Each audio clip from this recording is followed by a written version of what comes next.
Oh. Good evening mga kaibigan. Tayo ngayon mag-iwa ng ampalaya. Para bukas ng umaga may pangulam tayo. Fresh na fresh galing sa farm. Kaya natin bukas ng itlog. Ang sarap nito. Siwa na tayo para pang-ready para bukas. Kailangan magulay-gulay tayo para dagdagas din siya sa katawan. Sa mga hindi nagugulay pa, mga kain-kain na kayo. Bisa natin mag-slice para tapos na maaga. Katapos na lang din maligo. Maya silip na tayo. Dito na natin para hindi masyadong mapait.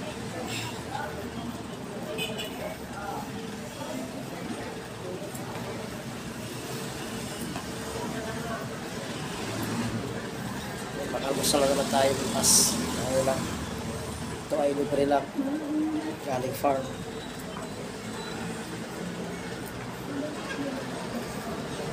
Ito ang buhay ng isa na walang kasama sa buhay.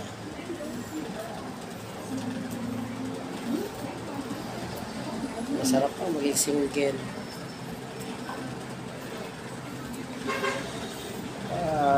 Galing trabaho. Kasakasuin mo sarili mo. Luto. Luto, kain. Walang problema. Walang pupunta.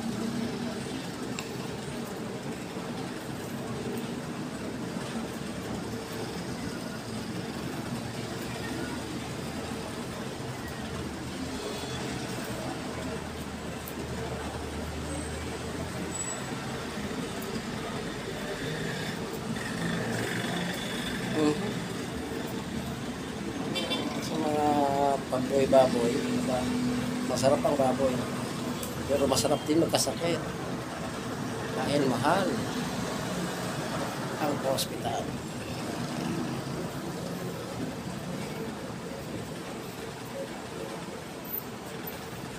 One time, total na tayo sa pagkain ng baboy sa isang linggo. Okay na. Mas maganda yung lamang ang gulay.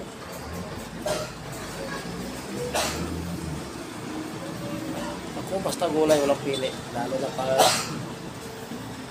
natawag na laswa sa amin sa mga Ilonggo. Laswa, yan. Ito. Laswa. Ano naman, galing tayo sa mahirap na buhay. Kaya wala pa pabago.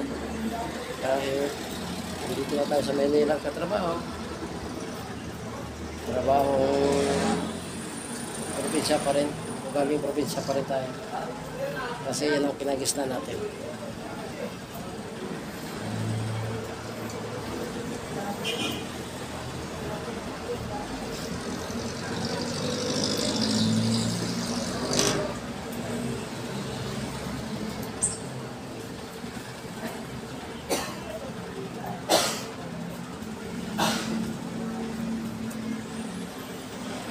Kaya sa mga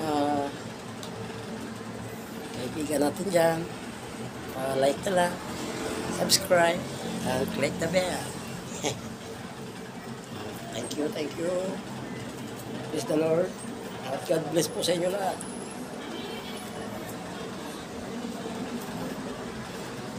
Sige mga guys. Seryosohin ko mga itong aking ginagawa para matapos na kapag pahinga na tayo. Sunday, 7:30 pasok ako bukas. Medyo tanghali na.